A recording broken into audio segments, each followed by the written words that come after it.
ABV causa um impacto notável na vida de milhões de pessoas. Com a aquisição da Allergan, teremos um alcance ainda maior e mais oportunidades de transformar a vida das pessoas para melhor, hoje e amanhã.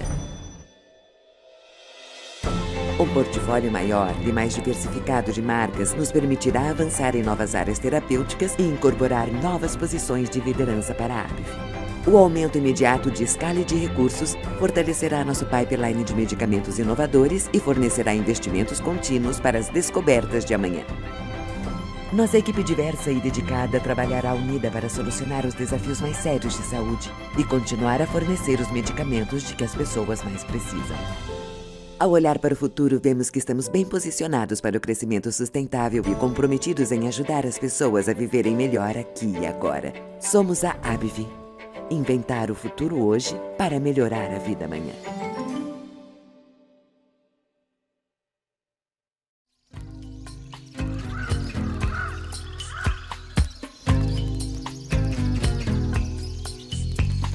Nada do que foi será de novo do jeito que já foi um dia. Tudo passa, tudo sempre passará. Na vida vem em ondas como um mar, num indo e vindo infinito. Tudo que se vê não é igual ao que a gente viu há um segundo. Tudo muda o tempo todo no mundo. Não adianta fugir nem mentir pra si mesmo agora. Há tanta vida lá fora, aqui dentro sempre, como uma onda no mar,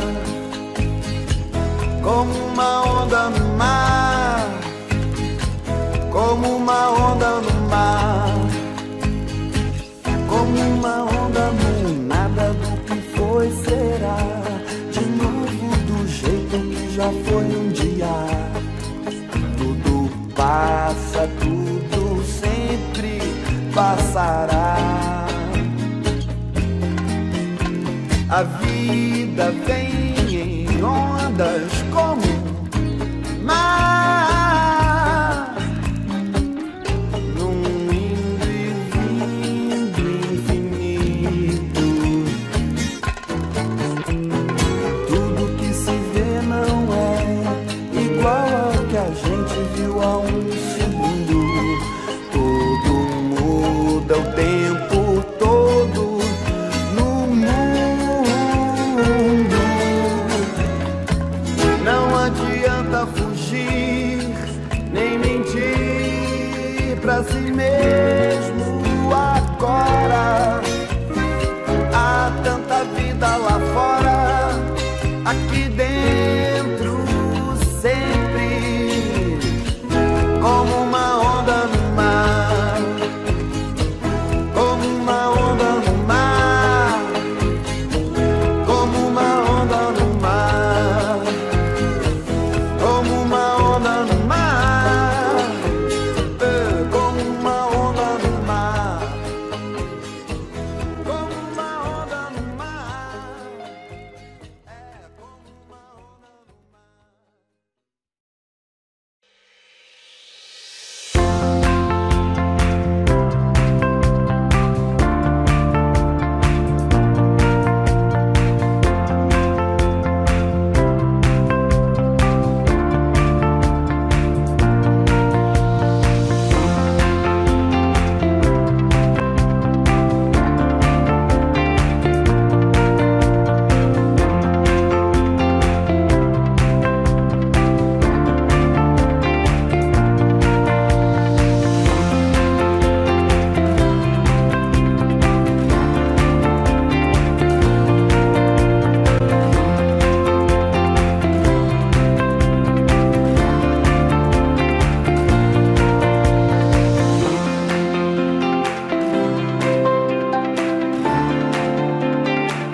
Boa noite, sejam todos muito bem-vindos a mais um Web Update organizado pela Fundação Otino Ventura e o Hope Hospital de Olhos de Pernambuco. É uma honra enorme estarmos nessa noite com a doutora Luísa Hopker. É uma pesquisadora nata, uma formação muito sólida no Brasil e no exterior, e a Fundação Otino Ventura se sente muito honrada. Seja muito bem-vindo, Luísa. Daqui a pouco vou apresentar um pouquinho do seu currículo. Gostaríamos de compartilhar essa moderação com a doutora Mônica Rocha, oftalmologista pediátrica do Hope e da Fundação Otino Ventura, e vamos estar juntas com vocês aprendendo com a experiência de Luísa. E, mais do que nunca, também agradecer a Deus pela vida, pela saúde e as oportunidades, agradecer aos nossos parceiros, ao Laboratório Allergan, a Latinofarma e a Novartis. E a oftalmologia, ela se sente muito honrada de ter uma indústria que está sempre atuando, procurando trazer as novidades para somar esforço e a gente junto, indústria e oftalmologistas, médicos e indústria, todos esses parceiros, trazendo a melhor qualidade de vida e de saúde à população, saúde visual. E falar de Luísa é muito fácil, um currículo muito extenso, com muita dedicação, apesar de tão jovem, já tem uma formação muito sólida. Luísa fez medicina e residência médica na Universidade Federal do Paraná. Ela também fez especialização e residência médica na área de estrabismo e oftalmopediatria na Universidade Federal de São Paulo. Fez um fellow também na Universidade Federal de São Paulo, e também fez um outro fellow no exterior, na UT Southwestern Children's Medical Center, em Dallas, um fellow não somente fazendo pesquisa clínica, mas também cirurgia. Luísa conseguiu operar mais de 420 cirurgias durante o fellow dela, então isso trouxe uma sólida formação, não somente na área de estrabismo, também catarata congênita, e aí ela vai compartilhar conosco hoje uma experiência tão linda. Luísa, muito obrigada, porque eu sei que os bastidores não foram fáceis, você trabalhar com toxina botulínica, mas também bupivacaína, quer dizer, duas armas terapêuticas que podem evitar a cirurgia, ou então diminuir o estrabismo nos casos residuais, pós-cirúrgicos ou pós outro tipo de tratamento. Seja muito bem-vinda, Luísa, eu gostaria que você ficasse muito à vontade. A gente vai ter a sua apresentação aí, aproximadamente 40 minutos, e eu gostaria de pedir que quem tivesse perguntas, por favor, escreva no chat, logo aí do seu computador, as suas perguntas, são muito bem-vindas. A gente aprende muito com o enriquecimento das suas perguntas, e as perguntas vamos deixar para ser no final. A outra coisa é que gostaríamos de pedir para todos deixarem o microfone desligado, com exceção da doutora Mônica Rocha e também da doutora Luísa, que é a nossa palestrante convidada de honra da noite, para que a gente não seja interrompido aí, às vezes, sem querer, no ambiente virtual doméstico ou então profissional, outras pessoas interrompem e atrapalham o raciocínio de Luísa. Seja bem-vinda, Luísa, vou deixar aqui você muito à vontade. Muito obrigada, doutora Eliana, obrigada, Camila, obrigada, Mônica, por estarem aqui, né, e na verdade, por eu estar aqui, vocês terem me convidado, é um prazer enorme, sou uma super admiradora do trabalho de vocês, acho realmente incrível. Então, vamos lá, vou compartilhar minha tela, que o assunto é longo, para a gente poder, né, ter esse tempo de perguntas, porque essa aula geralmente gera bastante curiosidade, e eu acho que essa troca, assim, é super importante. Então, hoje me coube falar sobre a toxina botulínica e bupivacaína no tratamento do estrabismo, e aí, o que a gente tem? São duas drogas que elas têm ações diferentes, opostas, né? Então, a bupivacaína, ela tem a função de aumentar a força do músculo e a toxina botulínica de diminuir a força do músculo. Então, a gente vai começar falando da toxina botulínica, que ela é mais conhecida da gente como oftalmologista, né, em mais tempo. E o que a gente sabe dela? A gente sabe que ela é uma neurotoxina produzida pelo Clostridium botulinum. Existem 8 tipos de AH, e na medicina a gente usa a toxina botulínica tipo A. As diferentes formas comerciais, né, a gente conhece o Botox, Dysport, Omin, Azalure, Boculture, Neuroblock e Vistabel. Eu não tenho nenhum interesse comercial em nenhuma das marcas, mas tenho uma experiência maior com toxina botulínica tipo Botox. O mecanismo de ação é através do bloqueio da liberação da acetilcolina na sinapse muscular. Então, a gente sabe que a gente tem lá na sinapse, né, o local onde a acetilcolina ela é liberada, para então encontrar seus receptores, e é justo aí que a toxina botulínica vai atuar. Então, há uma paralisia muscular decorrente disso, e no músculo extraocular, no olho, a gente vai ter, por conta da paralisia, um encurtamento do músculo antagonista, porque se a gente tem um músculo que foi paralisado e normalmente ele funciona com ele funcionando e o antagonista fazendo força para o lado oposto, se você não vai ter ele funcionando, o antagonista vai automaticamente ficar encurtado, ficar mais forte. Isso temporariamente, no momento da paralisia causada pela toxina botulínica. Então, após o efeito passado, o músculo vai recuperar a ação e vai ocorrer um alinhamento ocular numa nova posição, justamente por causa do trabalho do antagonista nesse período de paralisia.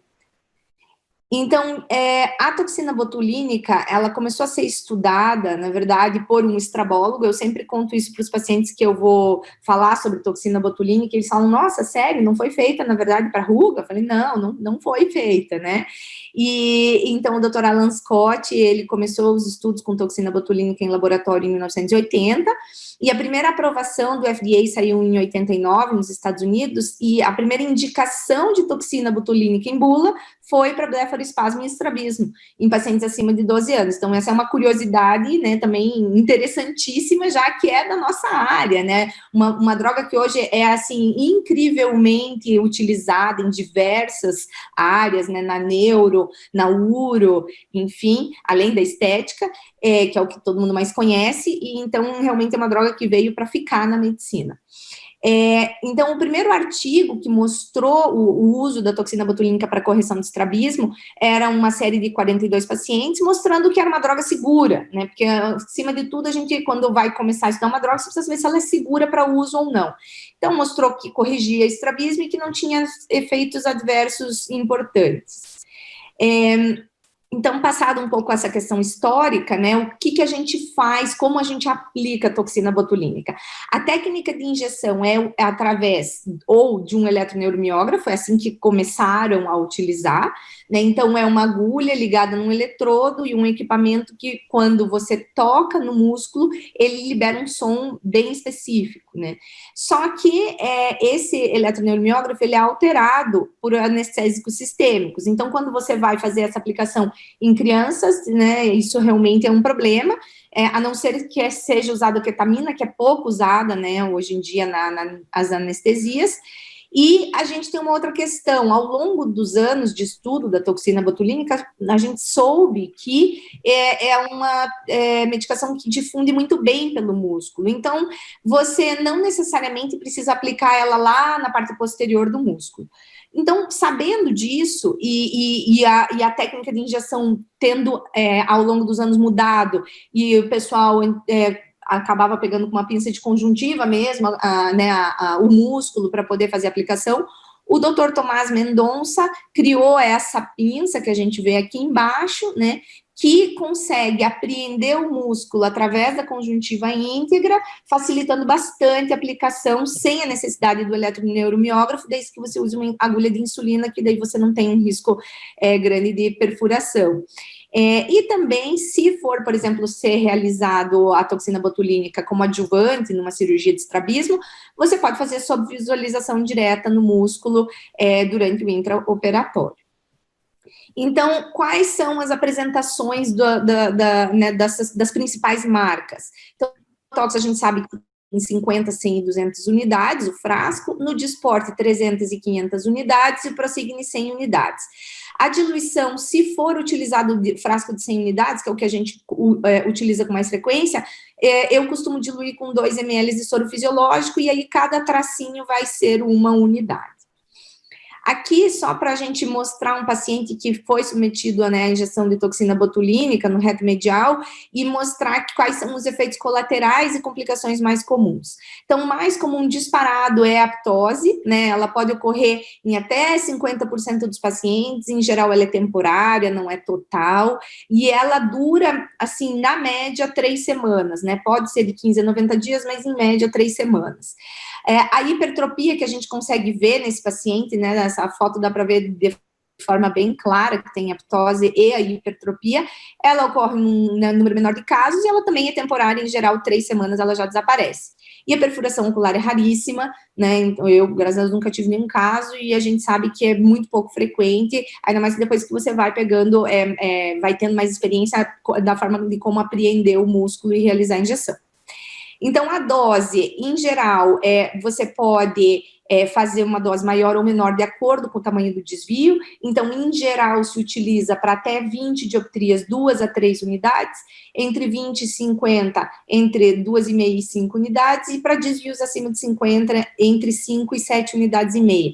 Claro que também vai depender da causa, né, do porquê você está usando a toxina botulínica. Então, se você está usando, por exemplo, por uma paralisia de cesto, em geral, você acaba tendendo a usar mais ali para 5 a 7 unidades mesmo quando você não tem desvios tão grandes. O efeito, então, da toxina botulínica, ele é na paralisia, como a gente já conversou, que tem início em torno de 2 a 5 dias após a injeção, e ele vai durar de 20 dias a 6 meses. Em média, na minha experiência, eu vejo que dura, assim, 3 meses, né? Então, essa é a média do que eu vejo de efeito da toxina botulínica. Então, vai ocorrer uma hipercorreção inicial, já que você paralisou o músculo que você aplicou a toxina botulínica e você tem um antagonista funcionante, e vai acabar te dando uma correção final entre 10 a 40 dioptrias, também na dependência de qual é a causa do estrabismo. Então, aqui a gente observa uma criancinha, né, de 1 aninho e pouquinho, com uma ET de 35 dioptrias. Foi realizada a toxina botulínica de 5 unidades no reto medial dos 2 olhos, sob sedação, né? Então, vou mostrar um vídeo mais para mostrar mesmo a técnica de injeção. Então, aqui a gente observa, né, a pinça de Mendonça, criança sob narcose com máscara. Então, ali a gente pegou o reto medial e aí a gente aplica com agulha de insulina as 5 unidades, né? A gente retifica a agulha e aí eu aplico ela praticamente toda lá e vou tirando no final para aplicar, tipo, as últimas 1 ou 2 unidades.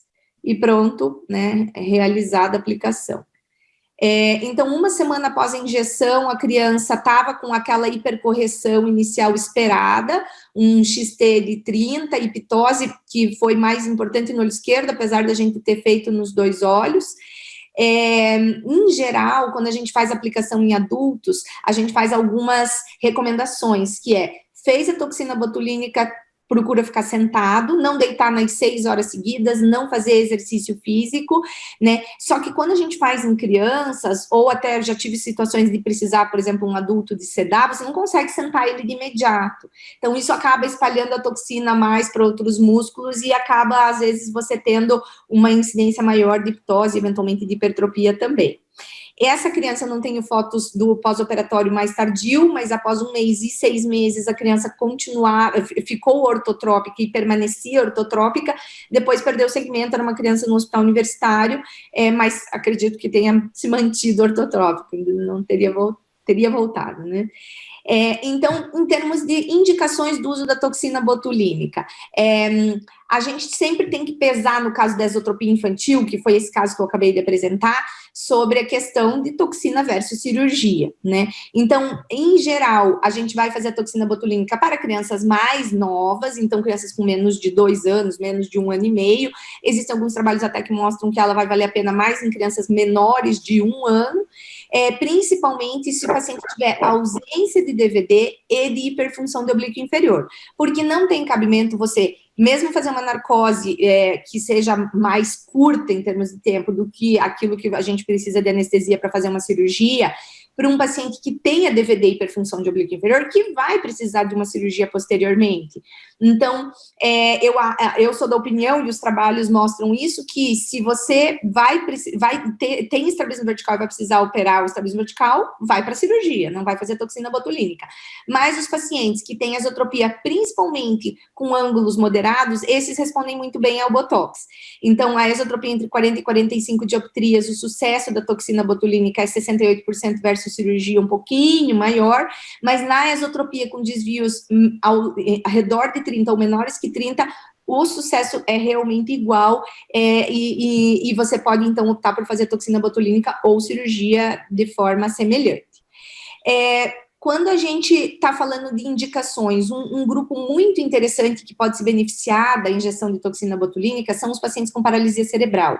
Então, são pacientes que a gente sabe que têm desvios variáveis, né? Então, são pacientes que às vezes a gente vê no consultório, um dia tem ET de 15, no outro dia tem ET de 50, né? Porque isso é muito característico desses pacientes, e aí você fica, às vezes, na dúvida de quanto operar, e eles têm um prognóstico pior em termos de sucesso cirúrgico. Então, tem esse trabalho muito interessante da doutora Mônica Cronenberger, que mostrou que você tem um sucesso bem, assim, relativamente importante, dada o grupo de pacientes, quando você faz a toxina botulínica versus cirurgia. E a resposta é melhor da toxina botulínica para os pacientes com ET do que para os pacientes com XT, girando em torno de 50%. Mas com cirurgia também a gente sabe que o sucesso não é tão significativo, então, assim, às vezes a gente pensa, mas puxa, 50%, será que é bom? É que com cirurgia também não é bom, né? Então, a gente sabe que se você for colocar na balança, é interessante, porque você está poupando, né, de um procedimento cirúrgico mesmo. Para a paralisia de sexto nervo, é a indicação clássica da toxina botulínica, foi para isso que ele foi inicialmente inventado, digamos assim, né? E a gente sabe que na fase aguda existe uma melhora da diplopia, né? Ela vai desfazer a contratura do reto medial se houver, então é sempre importante lembrar que a contratura é quando a gente consegue medir que tem uma ET na lateroversão contralateral ao músculo parético, então a gente tem o olho direito parético, você vai ter, lógico, uma ET muito grande se você olhar para o lado do músculo parético, porque ele não vai e o outro vai, mas se você olhar na lateroversão contralateral e aqui nessa látero tiver ET, é porque você tem contratura do reto medial, né, do olho do músculo paralisado. E aí sim você vai ter, então, uma indicação clássica de realizar a toxina botulínica. E na fase crônica, você pode fazer a toxina botulínica para ser associada a uma transposição dos músculos transversais, verticais, perdão, e também em casos de desvios muito grandes, crônicos, aquelas pacientes que a gente vê com ET de 90, né, que o olho está praticamente, nem enxerga direito a íris, né, e a gente já fez alguns casos em que você faz adjuvante ao recuo do reto medial, uma toxina botulínica no final do procedimento e a transposição, né, dos verticais ou só do reto superior, que a gente tem usado bastante, com resultados muito interessantes. Então, outras indicações do uso da toxina botulínica: estrabismos pequenos, residuais ou consecutivos pós-cirurgia de estrabismo, a oftalmopatia de Graves, principalmente na fase aguda, em que você não tem muitas opções para o paciente, lembrando que você precisa de doses muito maiores, e que, enfim, você não vai, em geral, conseguir eliminar a contratura, né, a fibrose, no caso do Graves, que se forma por conta da doença, justamente porque o Graves, ele forma uma fibrose muito importante no músculo, e até vamos falar sobre isso, sobre essa questão da fibrose já na sequência aí na bupivacaína, então, mas é uma opção realizar a toxina botulínica nessa fase. Associado à cirurgia de recuo e ressecção, quando você tem grandes ângulos de desvio em pacientes, por exemplo, monoculares, que não querem mexer no olho bom, então você pode fazer uma toxina botulínica adjuvante ao recuo no final da cirurgia. E em nistagmo motor congênito, nos 4 retos horizontais, né, para você ter melhora do nistagmo, os pacientes referem, inclusive, que melhora a visão, o problema é que é temporário e você vai ter a recidiva do nistagmo e vai acabar precisando reinjetar. Então, sobre toxina botulínica, quis fazer né, de uma forma mais ou menos resumida, é isso, e aí agora a gente vai falar sobre a bupivacaína. A bupivacaína, então, faz o efeito contrário da toxina botulínica. A gente falou aqui de uma medicação que enfraquece, paralisa o músculo de forma temporária, e a bupivacaína, ela vai fortalecer o músculo. E a gente vai ver aqui que o efeito da bupivacaína, em termos de tempo, ele é um pouco diferente do que a toxina botulínica. Então, a bupivacaína, ela é uma droga que a gente conhece há muito tempo, né, na oftalmologia. A gente só não sabia que ela servia para isso que a gente vai discutir aqui. Então, ela é a droga que a gente usa para fazer o bloqueio que a gente, né, usa para fazer cirurgia de catarata. Então, foi utilizado, já é utilizado há mais de 50 anos em oftalmologia, para anestesia retrobulbar e peribulbar, são super difundidas hoje em dia muito mais peribulbar, claro, e a gente sabe que tem poucos efeitos colaterais graves e sistêmicos, porque a gente usa nisso todos os dias, né? E aí, como que foi que começou a se perceber que isso causava algum problema? Porque foi o começo da história da bupivacaína. Começaram a aparecer descrições ali na década de 80, que foi quando começou a se utilizar bloqueio peribulbar e retrobulbar para cirurgia de catarata, porque antes disso, imagina, a gente tinha que fazer uma anestesia geral, né, para operar esse paciente, mas começaram a surgir descrições na literatura de diplopia após cirurgia de catarata. Então, vários estudos seguiram para poder tentar entender por que os pacientes estavam fazendo diplopia após cirurgia de catarata. E, lógico, existem outras causas, que não só essa que a gente vai falar, mas percebeu-se, então, que alguns pacientes, eles apresentavam uma lesão de um músculo, de algum dos músculos extraoculares, por uma injeção acidental com o anestésico utilizado para fazer o bloqueio. E o músculo mais comum a ser afetado era o reto inferior. E então, existia já na literatura alguns dados de trabalhos de músculo esquelético mesmo, né, de perninha de rato, né, que muitos trabalhos experimentais de ciência básica, mostrando que os anestésicos, eles apresentam uma miotoxicidade, eles fazem uma necrose inicial, com uma paresia daquele músculo, e seguido de regeneração com o aumento da força. Isso de forma totalmente experimental em músculo estriado esquelético. E começaram, então, a se discutir se era isso que estava acontecendo nesses pacientes com diplopia e desvio após a cirurgia de catarata. Então, o que a gente percebia? Que, então, nesses pacientes que eram injetados sem querer, né, a bupivacaína, inicialmente o olho desviava para o lado contrário do músculo afetado, porque existia uma paresia inicial, de curto tempo. E, na sequência, o olho desviava para o lado do músculo afetado, devido a um aumento de força desse músculo. Então, o que a gente, ao longo aí dos anos, começou a perceber e os estudos começaram a discutir? Que haviam duas formas de afetar o músculo. Uma que seria a contratura e a outra a hiperfunção.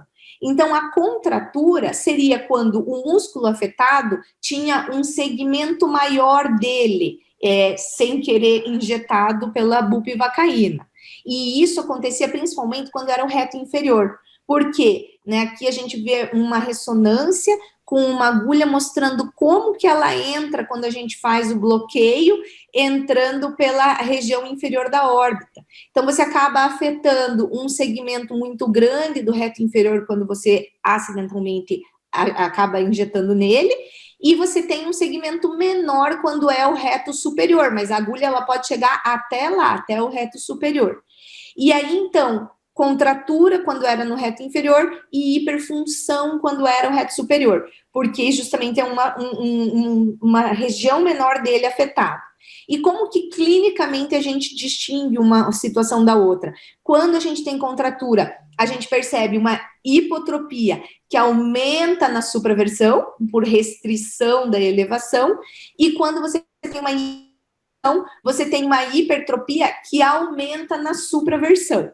Então, ambos são corrigidos com cirurgia de recuo do músculo afetado, né, seja o reto inferior ou o reto superior, e tem várias descrições, vários estudos na literatura mostrando que funciona o recuo.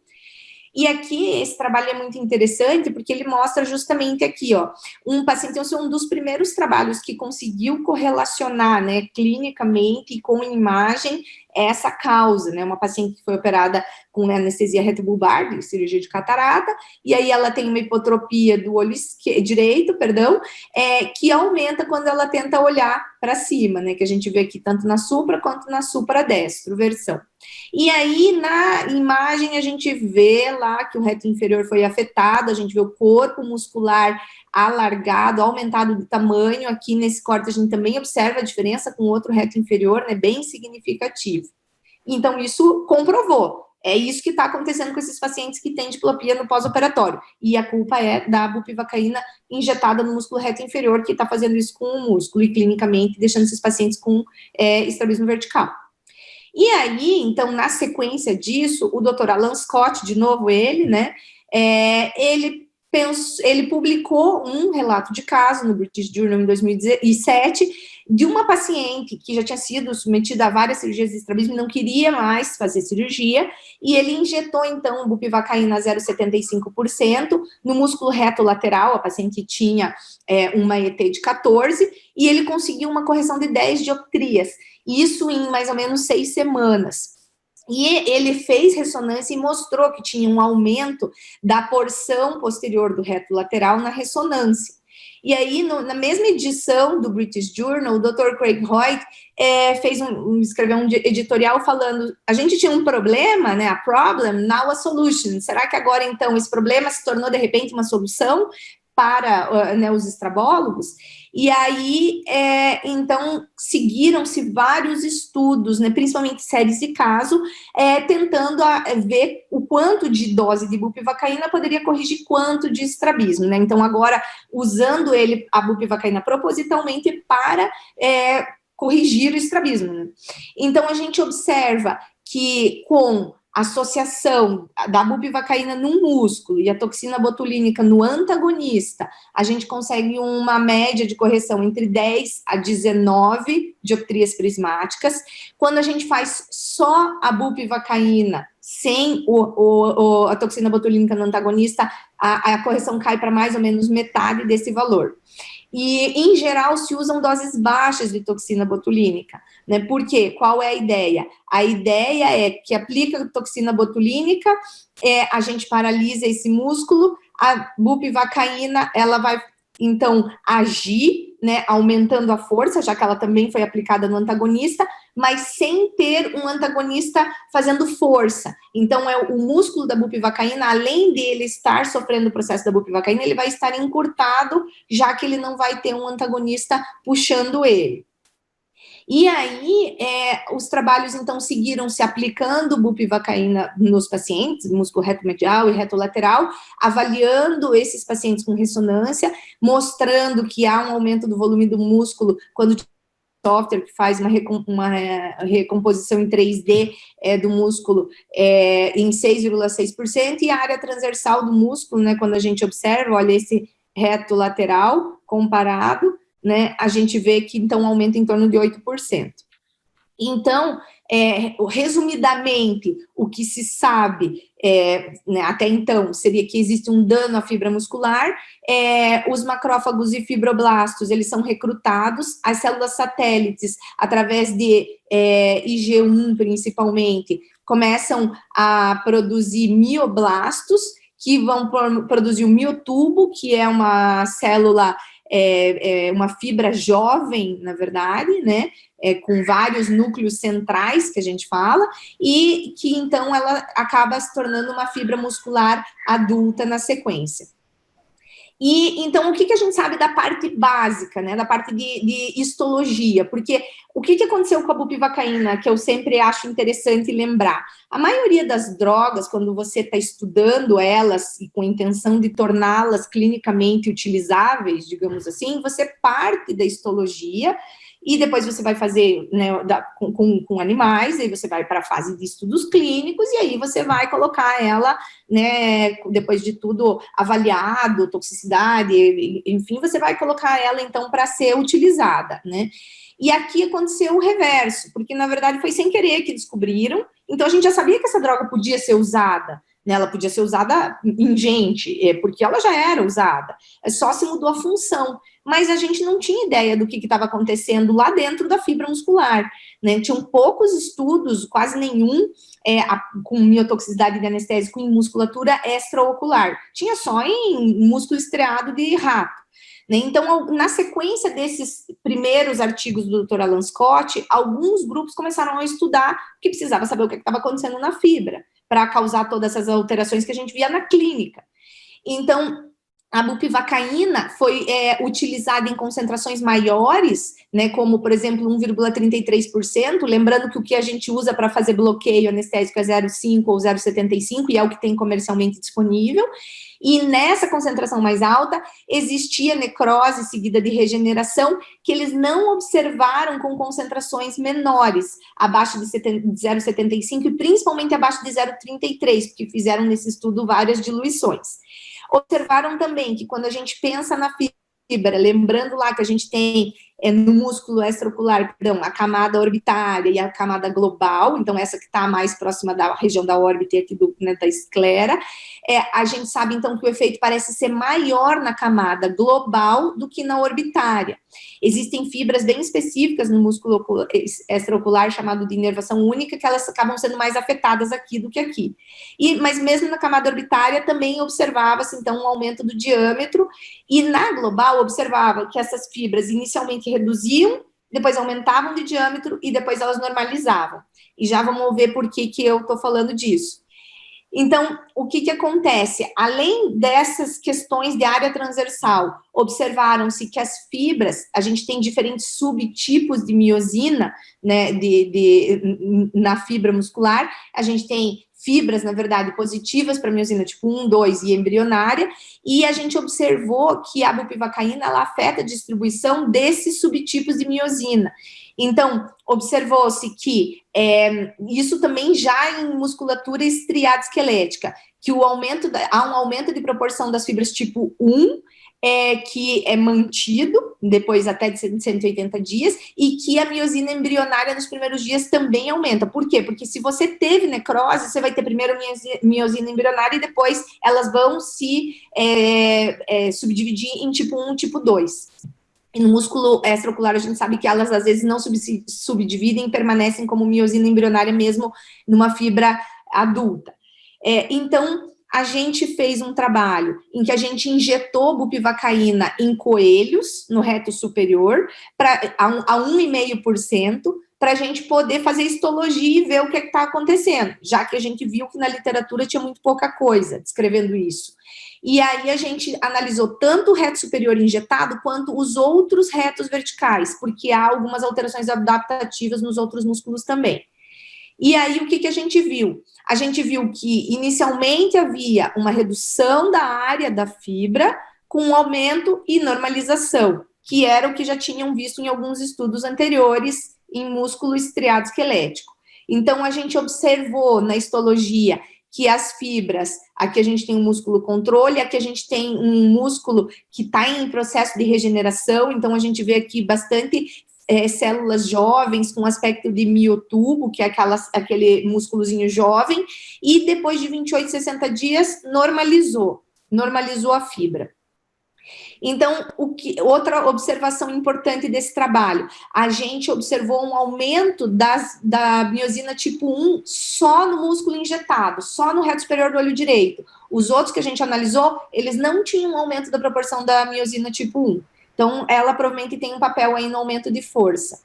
E a gente fez uma análise do colágeno e ele não aumentou em termos de quantidade, diferenciando, por exemplo, aquilo que no começo muitos estrabólogos achavam que acontecia, que o músculo, como ele ficava grande, ele se parecia com o músculo de Graves, que é um músculo que tem uma histologia muito específica, cheia de fibrose. E não era isso que acontecia, não era fibrose, né? Então, isso foi muito importante da gente notar também.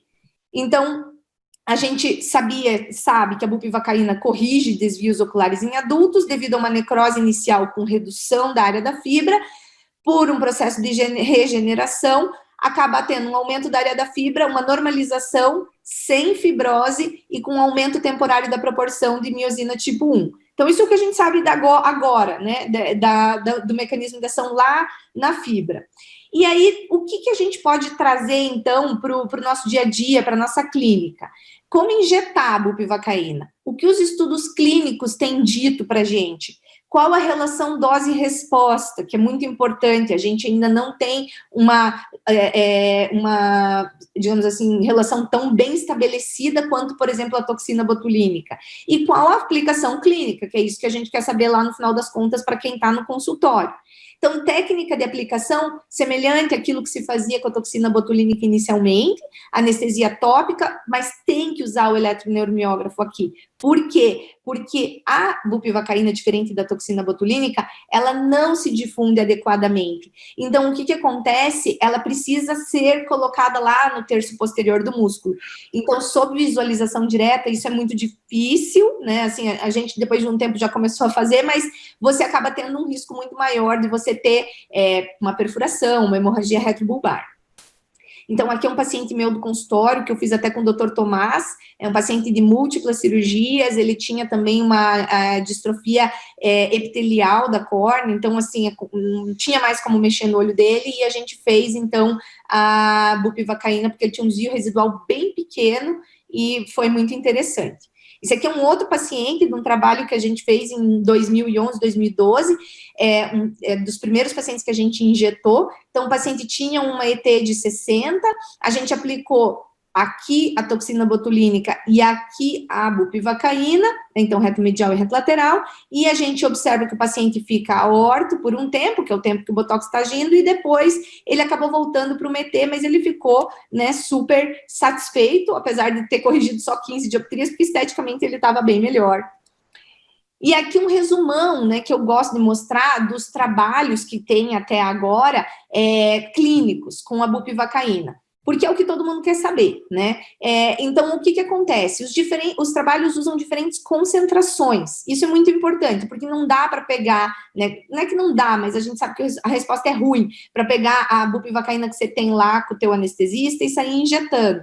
Porque a gente sabe que hoje, né, depois de todos esses trabalhos, a gente sabe que a bupivacaína a 0,5% e 0,75% não funciona legal. E você precisa fazer volumes muito grandes. Então, a gente vê aqui os trabalhos do Dr. Alan Scott, 4,5 ml, né, então é um volume grande, para você conseguir ter ali 10 dioptrias de melhora, né?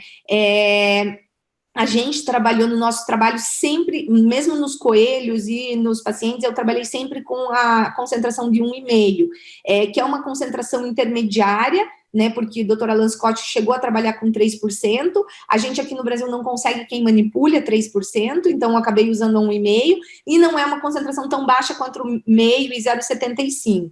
Né? Eu acabei, no meu trabalho especificamente, eu não consegui uma correção maior do que 10 dioptrias, mesmo utilizando toxina botulínica no antagonista, né? E o trabalho que tem um N maior e que um segmento maior, que é o trabalho da Yara Debert, tem doses variadas, com volumes variados, mas agora não mais 4,5 ml, e sim de 1 a 3, né? Com sempre doses baixas de toxina botulínica no antagonista, e aí em desvios menores de 25 dioptrias, eles conseguiram 13 dioptrias de correção, e em desvios grandes, em torno de 20 dioptrias de correção, tanto para ET quanto para XT. O interessante desse último trabalho é que eles têm um follow-up grande, um tempo médio de 28 meses de acompanhamento dos pacientes, mas tem vários pacientes com 5 anos. Então, isso tudo para lembrar que a bupivacaína, ela difere da toxina botulínica porque ela tem estabilidade no resultado a longo prazo. Então, diferente do botox que você vai fazer em 3 meses, acabou o efeito, a bupivacaína você faz e 5 anos depois você ainda tem o mesmo resultado. Então, isso é muito interessante. E aí, então, em relação à dose, esse trabalho da Yara de 2016, eles fizeram uma proposta de dose-resposta, então, se você tiver um desvio de 6 a 12, quanto fazer de volume, em qual concentração, e se associa com toxina botulínica no antagonista, e uma outra associação que eles começaram a fazer é com epinefrina, com a própria bupivacaína. Por quê? O Dr. Alan Scott diz que se você fizer, então, uma vasoconstrição daquele local onde você está injetando a bupivacaína, você vai ter maior tempo de ação, de contato da bupivacaína com aquelas fibras, e aí você vai ter uma maior ação dela. Então, para desvios grandes, eles fazem epinefrina. Eu, pessoalmente, nos pacientes que fiz, nunca associei, mas realmente os trabalhos mostram que parece que dá uma maior correção. E aí, o que a gente fez, mais ou menos recente, é um trabalho mostrando se, de repente, a bupivacaína, ela poderia, de alguma forma, substituir a ressecção. Porque, então, se a bupivacaína fortalece músculo, será que ela pode substituir a ressecção? E a gente fez uma série de pacientes fazendo com estrabismo sensorial, a gente recuou o músculo que tinha que ser recuado, né? Então, se era XT, recuou o lateral, se era ET, recuou o medial, e a gente fez de acordo com a tabela de Parks, então não eram recuos grandes, e no músculo que se faria a ressecção, a gente aplicou bupivacaína, numa concentração sempre igual, né? Sempre 1,5% num volume de 1,5%. E porque a gente queria avaliar essa dose-resposta. O que a gente observou? A gente tem um N pequeno, né, de 9 pacientes, 5XT, 4ET, a gente observou uma correção quando você usa o recuo mais, né, num músculo, mais a bupivacaína no outro, uma dose-resposta para os pacientes de XT de 2,6 dioptrias por milímetro de recuo, e nos pacientes com ET, uma dose-resposta de 5 dioptrias por milímetro de recuo. Então, o que isso nos diz, né? O que isso foi de interessante? O sucesso, ele não foi tão alto no trabalho, porque a gente tinha pacientes com desvios muito grandes, né? Então, se vocês olharem aqui, a gente tinha muitos pacientes com XT de 60, 50, 50, 45, e a gente estava fazendo recuos pequenos, e a gente sabia que a bupivacaína não ia fazer aquela correção enorme, né? Então, esses pacientes, eles logicamente não tiveram boas respostas, mas os pacientes com desvios pequenos, por exemplo, para uma ET de 25, geralmente vai fazer recuo e ressecção, né? Então, aqui a gente conseguiu fazer recuo e injeção de bupivacaína no músculo contralateral e o paciente ficar orto. Então, o objetivo era a gente conseguir avaliar isso, e a gente conseguiu. Então, o que a gente observou? Que se você fizer a bupivacaína associada ao recuo do músculo antagonista em pacientes com ET de ângulo pequeno para médio, você consegue, então, uma correção em torno de 5 dioptrias por milímetro. E, se você for comparar com a literatura, o recuo ressecção, ele é 5,5 dioptrias por milímetro. E o recuo plicatura, que, né, a gente sabe que está na moda e tem vários trabalhos mostrando, é mais ou menos em torno de 5,2. Então, é interessante, porque você não faz a ressecção, você poupa um músculo, né? Então, você faz uma cirurgia que é um recuo, bupivacaína no outro, e você poupou aquele outro músculo. Se no futuro você precisar operar, você tem um músculo relativamente fresco, sem fibroses de uma reoperação. Então, um outro trabalho interessante e clínico é o tratamento da insuficiência de convergência, um trabalho mais ou menos recente, bem interessante, com injeção de bupivacaína, né? Todo mundo que trabalha com estrabismo sabe, aquele paciente que ele é orto para longe e ele começa a reclamar, né, de desvio para perto, e que a gente vê que tem insuficiência de convergência, é um paciente difícil de tratar, né? A gente faz exercício ortótico, a gente indica prisma e, assim, na última análise vai operar, sempre com medo do paciente ficar com diplopia para longe, né, já que são pacientes que são orto para longe, em geral adultos. Então, esse grupo, ele fez o quê? Eles fizeram injeção de bupivacaína no reto medial de 124 pacientes, então um N bem grande, e o critério de sucesso deles foi resolução de diplopia, ou da dificuldade para leitura, e da cefaleia com ou sem prisma. Ou seja, eles às vezes precisaram colocar prisma mesmo nos pacientes pós-bupivacaína, mas resolveram o assunto do paciente, resolveram o problema. E o sucesso foi, então, em 6 meses de 91%, em 5 anos de 80%. Então, é muito interessante, porque são pacientes que você, com uma injeção, consegue dar bastante conforto, e nenhum deles ficou com diplopia para longe. Então, aqui eles mostram que tem uma estabilidade, então você diminui bastante, né, a XT, e você, lógico, tem um pouquinho de perda do efeito, mas, no geral, uma estabilidade bem longa, mesmo após 84 meses da injeção. E o desvio de perto dos pacientes reduziu de 9 para 3. Então, essa é uma curva de dose-resposta que eles conseguiram com essa bupivacaína 0,75%, que foi de 3,1 dioptrias por ml realizado na concentração baixa, né, que é a comercial. E aqui mostrando aquilo que eu falei, né, da estabilidade a longo prazo, o que é uma característica bem importante da bupivacaína.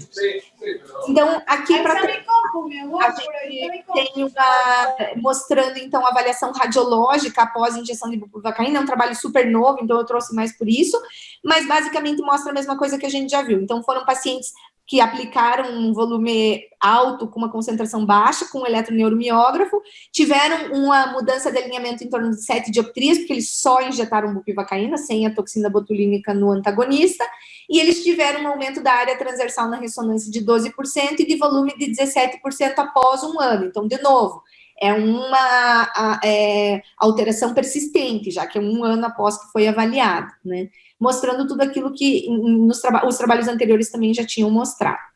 Então, possíveis indicações clínicas são associar a bupivacaína à toxina botulínica no antagonista para desvios pequenos, para pacientes que não querem se submeter à cirurgia, né, porque você consegue fazer isso de forma ambulatorial, associado ao recuo do antagonista, como eu falei, para poupar um músculo em desvios sensoriais, mas precisam ser pequenos, para insuficiência de convergência, quem sabe, né, a gente está vendo esse trabalho super interessante.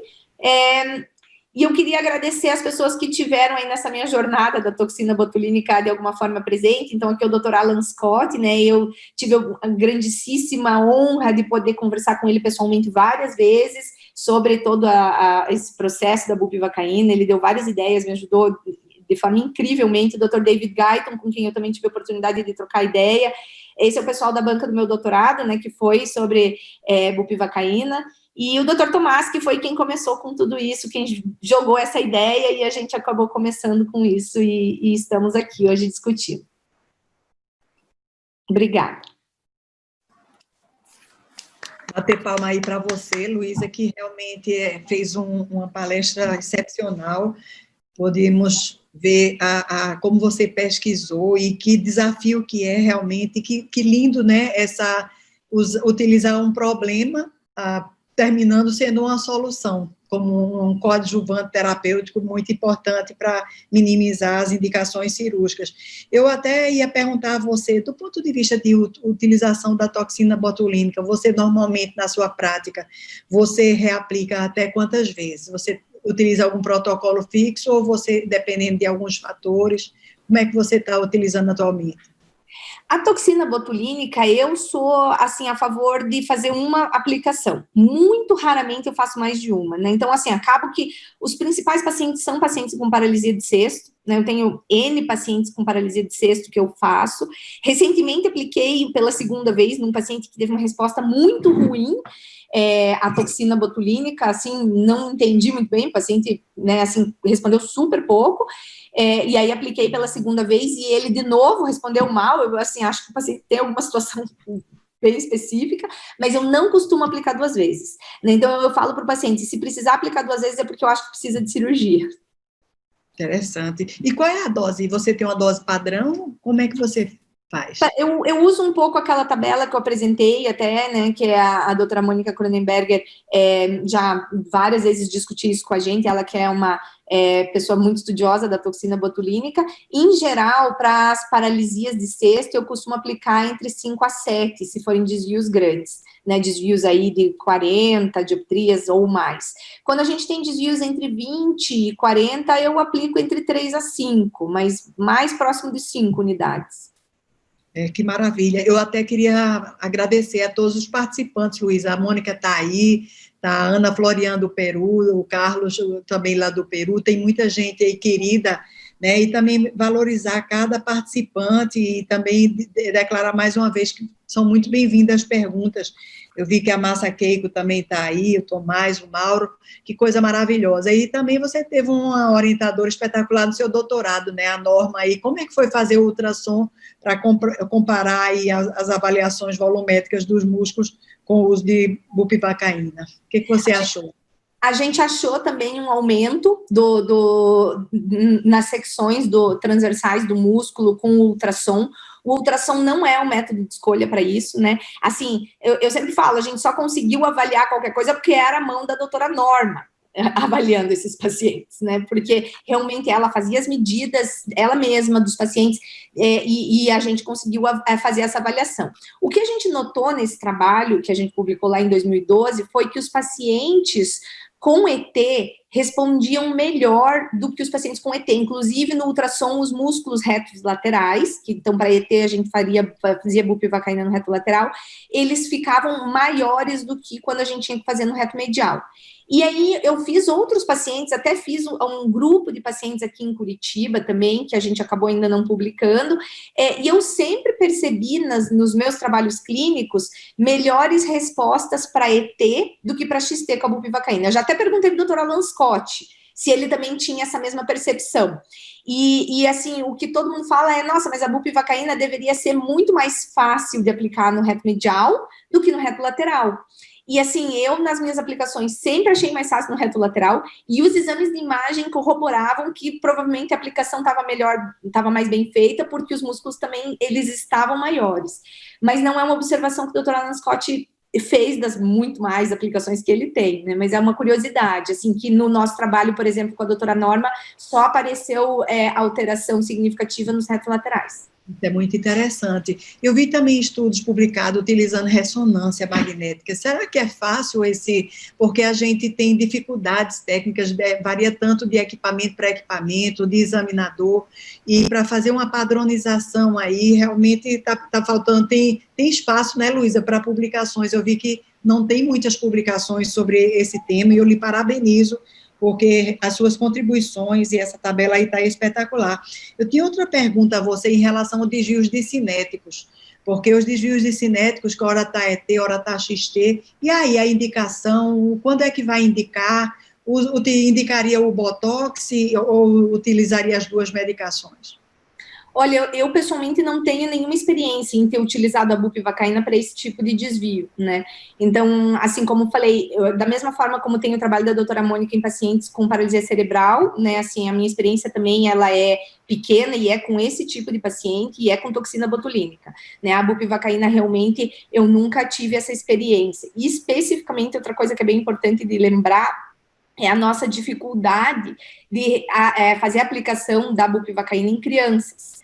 Então, assim, a gente não tem feito, porque o eletroneuromiógrafo é alterado por anestésicos, então você não consegue fazer isso sob sedação, né? Então, essa é uma limitação bem importante, né, de lembrar. Então, assim, eu realmente nunca apliquei em crianças, e na literatura também a gente não vê, justamente porque a gente não tem como aplicar pela essa questão do eletroneuromiógrafo.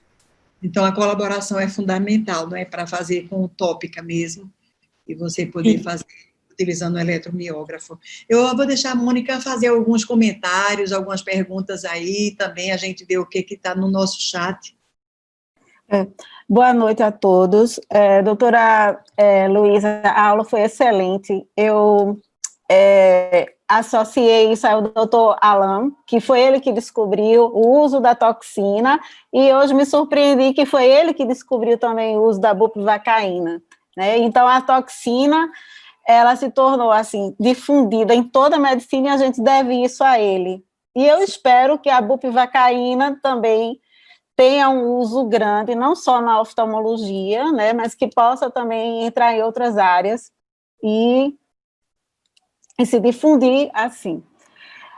Eu queria saber, em relação a contraindicações, tipo alergia, né? Teve alguma alergia, alguma reação ou alguma restrição no uso tanto da toxina como da bupivacaína? Assim, especificamente em relação à toxina botulínica, eu pessoalmente nunca tive nenhuma reação, né, assim, ou de anafilaxia, ou de qualquer tipo, ou mesmo local, né, que acho que a gente que é oftalmologista, lógico, a gente se preocupa com a parte sistêmica, mas é muito importante para a gente saber da parte local, né, como eu falei, nunca tive perfuração e tal, realmente isso tudo é muito raro. A bupivacaína, na minha primeira série de pacientes, eu tive um paciente que teve uma hemorragia retrobulbar. que esse paciente, ele já era um paciente PL, ele não teve perda de visão, mas ele teve uma alteração da resposta pupilar dele, que ficou definitiva, sabe?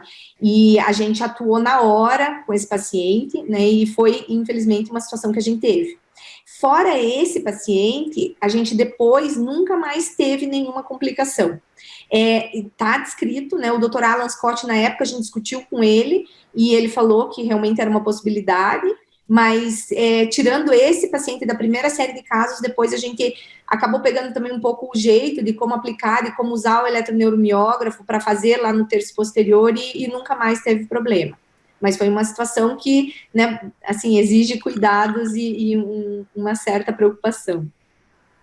Eu queria fazer outra pontuação, é que durante a aula você citou que só consegui corrigir 10 dioptrias prismáticas, mas é justamente esses pequenos desvios que a gente não consegue corrigir cirurgicamente. Então, essas 10 dioptrias, para nós, estrabólogos, é extremamente importante, né? É justamente quando você tem as diplopias e as hipo- e hipercorreções no pós-operatórios, né, os desvios intermitentes ou as forias, né, que realmente incomodam mais. Então, 10 dioptrias é pouco, mas para a gente é muito importante corrigir isso, e para o paciente principalmente. Então, acho que é válido, e fiquei muito satisfeita de saber que a bupivacaína tem estabilidade, né? Depois de tantos anos ainda se mantém. Então, isso eu acho que é muito promissor nessa área. Espero que continue a aparecer novos trabalhos para que possa evoluir isso nessa área.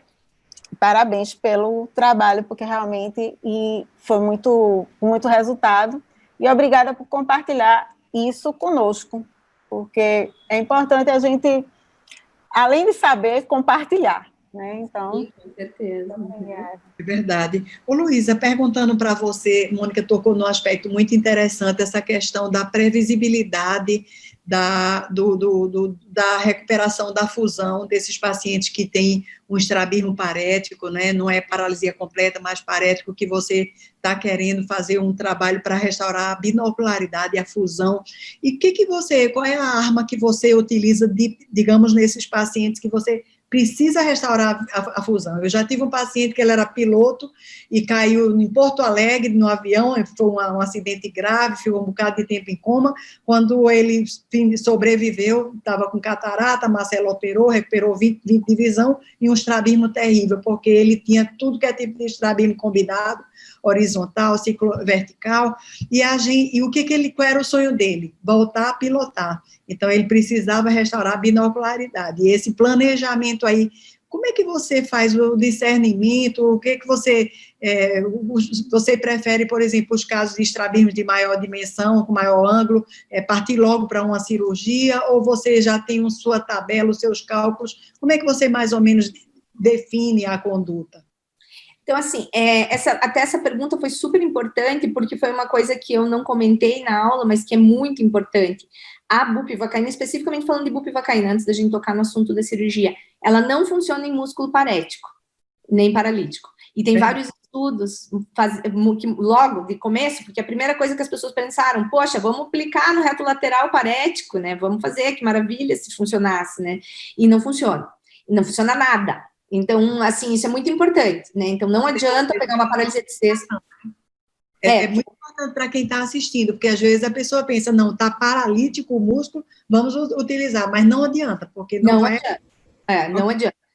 Assim, para paralisia, seja de terceiro ou de sexto, né, essas paralisias mais complexas, eu, sem sombra de dúvida, vou para a cirurgia. A paralisia de sexto, especificamente, né, eu gosto muito de fazer a toxina botulínica. Em geral, eu acabo esperando um mês, porque os pacientes, a gente sabe dos pacientes de paralisia de sexto, que os que recuperam rápido, a grande maioria que recupera, né, a gente vê ali que com 3 semanas, a literatura também mostra que de 3 a 6 semanas, a grande maioria dos pacientes se recupera. A gente sabe que em 6 meses, muitos vão recuperar, mas o grosso daqueles que se recuperam é em 3 a 6 semanas do início da paralisia de sexto, que é uma das mais comuns que a gente vê no consultório.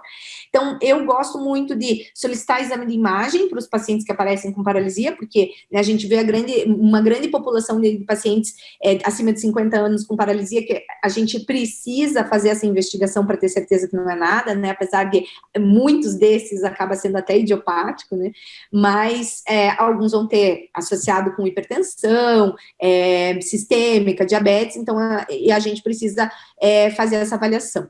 Se a gente vê que tem um exame neurológico normal e passou um mês e não melhorou nada, o paciente está muito incomodado com diplopia, eu faço toxina botulínica.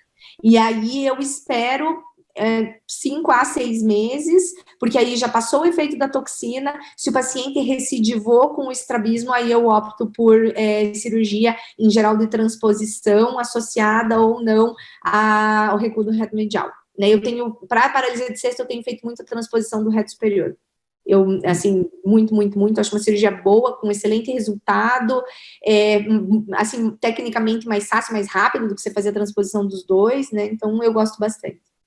Excelente, excelente. E aí eu queria também perguntar para você em relação a essa questão do uso da pinça de Tomás. Gente, que maravilha!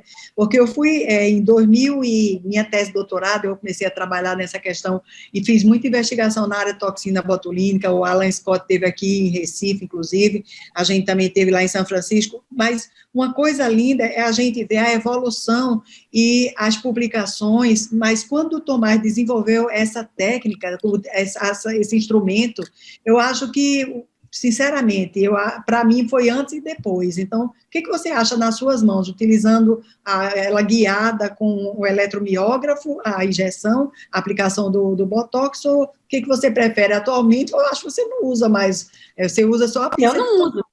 Eu só uso a pinça, né? Eu só uso a pinça. Eu acho a pinça maravilhosa. Eu aprendi também com ele, e na época ganhei dele a pinça quando eu fiz fellow, e assim, meu Deus, é maravilhoso. Faço no consultório, assim, com maior facilidade, né? De pacientes adultos. Lógico, já fiz até adolescentes. Esses tempos eu fiz num menino de 14 anos, que eu não acreditei o quanto ele colaborou, uma paralisia de sexto pós-viral, e ele estava com uma ET de 50, fiz nos 2 retos mediais, o menino ficou orto, 6 meses depois está orto, feliz da vida, e assim, realmente depois que você pega o jeito, você consegue fazer, a gente sabe que os pacientes sentem um pouco a pressão, né, na hora de você fazer, mesmo, né, com anestesia tópica, mas realmente eu acho que é como né, você falou, antes e depois, porque eu não imagino como era o antes, né.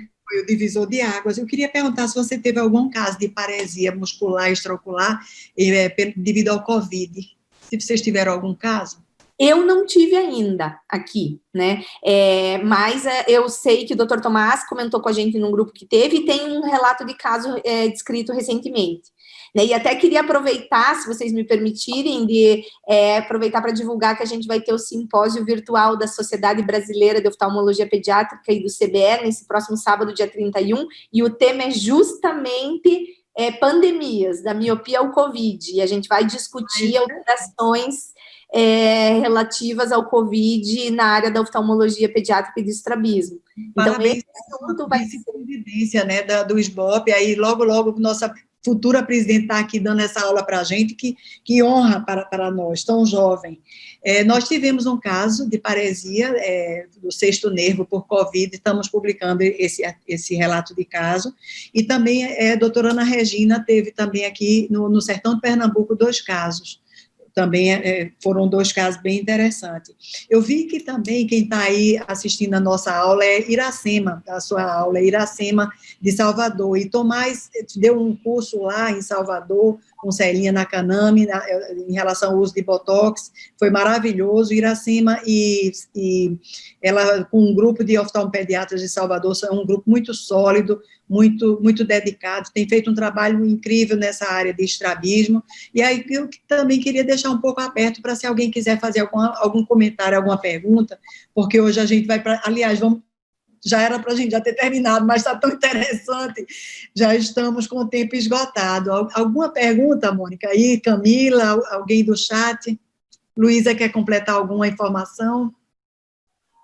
Vou dar os parabéns, Luísa, amei, aprendi muito, também não sabia de toda essa função da bupivacaína, então, assim, foi excelente, parabéns. Obrigada. Doutora Liana, desculpe que eu estou sem o vídeo, quero parabenizar a doutora Luísa, mas, assim, o grupo do Botox, nós fizemos um grupo, foram 17 pacientes, nós utilizamos Botox, tiveram crianças e adultos, e nós usamos também a bupivacaína em um dos pacientes. Na verdade, só utilizamos o Dr. Tomás, ele trouxe o eletroneuromiógrafo e foi ótimo. E esses pacientes, por incrível que pareça, assim, já foi em 2018 e até hoje, boa parte estão todos maravilhosos. Só precisei operar, digamos que 50%. Mas, assim, o resultado muito bom. Não se tornou um trabalho científico por conta dos próprios pacientes, a quantidade que retornou, mas, assim, a sua lembrança, eu estava aqui assistindo e visualizando todo o processo também. Eu gosto muito do Botox. Eu teria só uma pergunta, a respeito da idade, porque eu estou utilizando muito em criança, em bebê, na esotropia infantil, nesses casos que não tem a hiperfunção do oblíquo inferior. E aí eu queria saber, doutora Luísa, qual a sua idade mínima, porque eu estou sem coragem de fazer em criança de 6 meses. Eu espero crescer um pouquinho, mas eu sei que, assim, o resultado antes de 1 ano é muito bom, mas eu não estou com coragem. Eu queria ouvir isso da senhora.